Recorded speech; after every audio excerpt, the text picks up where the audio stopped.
Lorsque l'on parle des sacrements entre chrétiens, on s'aperçoit qu'on a plein d'expériences différentes. Certains ont reçu le baptême quand ils étaient enfants, d'autres adultes. Certains ont été obligés par leurs parents et d'autres l'ont choisi par eux-mêmes. Il y a aussi ceux qui l'ont vécu comme un moment de fierté, un peu comme au scout, vous savez, lorsque l'on prononce sa promesse, sa seconde classe, quand on reçoit sa première classe. Et pour d'autres, c'était un moment extrêmement intimiste, un moment privilégié avec Dieu. Et enfin, il y a ceux qui voient ça quelque part comme quelque chose de quasiment magique, et d'autres qui voient ça plutôt comme un rituel, quelque chose de très humain. On va essayer de voir que dans les sacrements, il y a une dimension verticale qui est de relation avec Dieu et qui nous envoie vers une dimension fraternelle, une dimension horizontale. Et aujourd'hui, on va voir les 3 premiers sacrements, les sacrements de l'initiation. Le baptême, la première communion, même si toutes les communions sont des sacrements, et la confirmation. Et pour faire ça, on va suivre Jésus dans les évangiles et dans les actes des apôtres. Alors, commençons par le premier sacrement, le baptême. Alors, pour celui-là, on ne va pas pouvoir suivre les apôtres pour la simple et bonne raison que dans les évangiles, on ne parle jamais du baptême des apôtres. On ne parle que du baptême de Jésus. Dans l'évangile de Luc, vous avez au baptême de Jésus une colombe qui représente l'Esprit Saint qui descend sur Jésus et les cieux qui s'ouvrent avec le Père qui dit « Celui-ci est mon Fils bien-aimé, en lui j'ai mis toute ma joie ». Et c'est exactement ce qui se passe à notre baptême. À notre baptême, nous reconnaissons que Dieu est notre Père et c'est ce qui nous permet de dire que tous les autres chrétiens sont nos frères. Et ça a une conséquence très concrète. On passe donc d'une transmission par le sang à une transmission par la foi. Et à l'époque de Jésus, c'est quelque chose d'absolument révolutionnaire. Pour les Juifs, ce qui est le plus important, c'est la cellule familiale. Et on voit ça dans différents moments dans l'Évangile. Il y en a 2 que j'aime beaucoup. Dans le premier passage, Jésus est en train de prêcher dans une maison et il y a Marie et ses frères qui viennent le chercher. Et Jésus, il ne va pas du tout aller les voir, aller voir Marie, aller voir ses frères et à discuter avec eux. Ce qu'il va faire, c'est qu'il va regarder tout le monde et il va faire « Qui est mon frère? Qui est ma sœur? Qui est ma mère ? Celui qui écoute ma parole, celui-là est pour moi un frère, une sœur, une mère. » Je ne sais pas comment est-ce que vous, vos parents auraient réagi si vous aviez dit ça, mais les miens, ils l'auraient pris plutôt mal. Et c'est sûrement encore plus vrai dans une famille juive de l'époque. On voit comment est-ce que Jésus est déjà en train de préparer les esprits à ce chamboulement de pensée. Vos frères et sœurs dans le baptême sont plus importants que vos frères et sœurs par le sang. Et même dans nos vies de chrétiens à l'heure actuelle, on a beaucoup de mal avec ce concept. Et le second passage, c'est celui qui est un peu obscur, où Jésus dit « Si quelqu'un me préfère à son père, sa mère, son frère, sa sœur, ses épouses ou ses enfants, alors il n'est pas digne d'être mon disciple. » Il y a beaucoup de choses que l'on pourrait dire dans cette phrase. Mais ce qui est important dans notre cas, c'est que Jésus insiste sur la fraternité avec lui, et donc avec l'ensemble des apôtres et des disciples, au-dessus de la fraternité avec ses parents, avec ses conjoints, avec ses enfants. C'est assez radical comme concept. Et je crois que je ne l'ai perçu qu'une seule fois dans un baptême. Je vais vous raconter un petit peu l'histoire. Donc on était à la messe du dimanche tranquillement avec les amis. Et vous savez, il y a la présentation des familles et des enfants qui vont recevoir le baptême après la messe du dimanche. Et le prêtre a posé la question habituelle, « Pourquoi voulez-vous demander le baptême pour votre enfant ?» La plupart des parents ont donné des réponses assez classiques. Mais il y a un père qui a pris le micro, qui s'est arrêté, qui nous a regardés, il a réfléchi et il a dit quelque chose qui m'a ébloui. Pour que notre fille devienne votre sœur.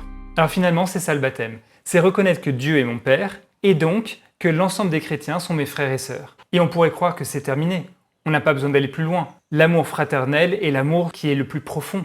Mais en fait, si on regarde dans l'Ancien Testament, les relations fraternelles, elles sont tous simples. On commence par Caïn qui tue Abel. On a Jacob qui vole le droit d'aînesse à Ésaü qui va aussi essayer de le tuer. On a Joseph qui est laissé pour mort dans une citerne. Et regardons un peu ce qui se passe avec les apôtres. Je crois qu'on ne réalise pas exactement ce qu'a fait Jésus. Jésus, il a appelé 12 apôtres et là-dedans, il y en a 2 particuliers. Vous avez Matthieu qui est un collecteur d'impôts. C'est un homme qui travaille avec les Romains.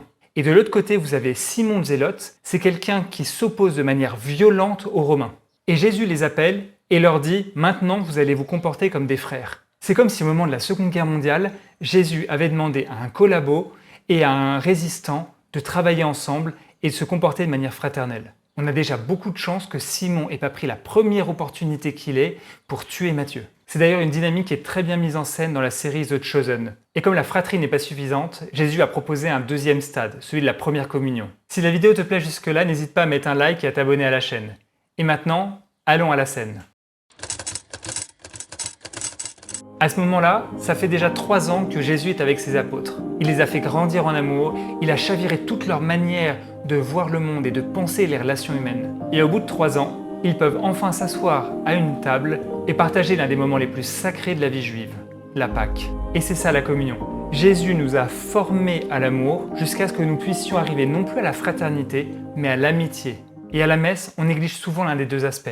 Soit la messe devient un moment très convivial, où Jésus n'est pas celui qui véritablement nous a appris à aimer, mais il est quasiment le 13e apôtre. Ou alors, de l'autre côté, on a la messe qui est complètement transcendantale, et on néglige complètement la partie fraternelle et amicale qui doit s'y vivre. Typiquement, lorsque l'on perçoit la messe de cette manière-là, on va dire qu'elle est trop mondaine, que les gens passent du temps à s'entendre, à discuter, que ce soit au début de la messe ou à la fin de la messe, et qu'ils ne sont pas assez concentrés sur le mystère et ce qui va se passer sur l'autel. Mais en fait, quand on fait ça, on passe à côté de la dimension fraternelle, la dimension amicale de la messe. On n'est plus en train de vivre la scène, on est en train de vivre une oraison. Et pourtant c'est dommage, parce que en fait c'est ça la messe. L'essence de la messe, c'est de vivre cette dimension fraternelle autour du Christ. Il y a un évêque qui a fait une très belle homélie sur ce sujet, où il disait « S'il vous plaît les chrétiens, arrêtez de transformer la messe en oraison personnelle. » Ce qu'il veut dire par là, c'est que la messe, ce n'est pas une prière personnelle, mais c'est une prière collective. Et pour qu'elle soit véritablement collective, il faut qu'elle ait cette dimension horizontale, cette dimension fraternelle. Et donc à la première communion, qu'est-ce que l'on dit à la communauté chrétienne?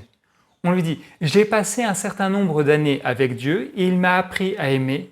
Et maintenant, j'ai non seulement envie d'être frère avec vous, mais j'ai aussi envie d'être votre ami. Et vous pouvez compter sur mon amitié, même si votre manière de vivre la vie chrétienne n'est pas la mienne, même si votre culture est différente, même si votre caractère ne me revient pas. » Je ne sais pas si on vous a déjà raconté cette histoire de la petite Thérèse, Sainte Thérèse de Lisieux. Il y avait une sœur qu'elle ne pouvait pas supporter. Et pourtant, elle passait beaucoup de temps avec elle. Elle était véritablement dans une relation d'amitié. Et au moment de la mort de Thérèse, cette sœur a pu dire « C'était ma meilleure amie ». J'imagine pas un peu le choc qu'elle a dû avoir lorsqu'elle a lu les écrits de Thérèse de Lisieux et qu'elle s'est aperçue qu'effectivement, elle était dans une relation d'amitié, mais que c'était absolument pas naturel. Que Thérèse de Lisieux était obligée de se forcer parce qu'elle avait véritablement envie de vivre cet amour fraternel et amical avec cette sœur qu'elle ne supportait pas. Lorsqu'on arrive à la première communion, on est en train de dire à tout le monde « c'est ça ce que j'ai envie de vivre avec vous ». Et pourquoi est-ce qu'il y a un troisième sacrement en plus de l'amitié? L'amitié, c'est le stade le plus élevé de l'amour, non? Alors oui, on aurait l'impression, mais en réalité, il manque une dimension essentielle. Mais pour le comprendre, c'est simple, il suffit de regarder nos semaines. Quand est-ce que nous passons du temps avec nos amis? Essentiellement le soir et le week-end. Mais tout le reste de la journée, qu'est-ce que nous faisons? Nous travaillons. Et donc il manque quelque chose d'essentiel à ce qui est vécu à la scène, c'est la mission. Et c'est ça le sacrement de la confirmation. C'est le sacrement de la mission. Si on aime la vie que Jésus nous a proposée, qui est basée non pas sur le pouvoir et l'argent, mais sur l'amour, alors on va vouloir en parler aux autres, le proposer aux autres. Mais le problème que l'on va avoir, c'est exactement le même que celui que l'on a dans une entreprise. Pour faire une entreprise, on a besoin de plein de types de personnes différents, qui ont des compétences différentes, des caractères différents. On n'a pas besoin de la même chose pour être comptable que pour être chef d'entreprise ou pour être commercial. Et où est-ce que l'on retrouve ce moment dans la Bible? C'est dans les Actes des Apôtres, au moment de la Pentecôte. La Pentecôte, c'est ce moment particulier où l'Esprit Saint descend sous la forme de flammes sur chacun des disciples. Et chaque disciple se met à parler dans sa langue propre, et par contre les gens qui sont autour les entendent dans leur langue. Et c'est un détail sur lequel on passe généralement. Mais en fait, c'est extrêmement important. Parce que la Pentecôte, elle s'oppose à l'épisode de la Tour de Babel. Vous voyez ce que c'est un peu cet épisode?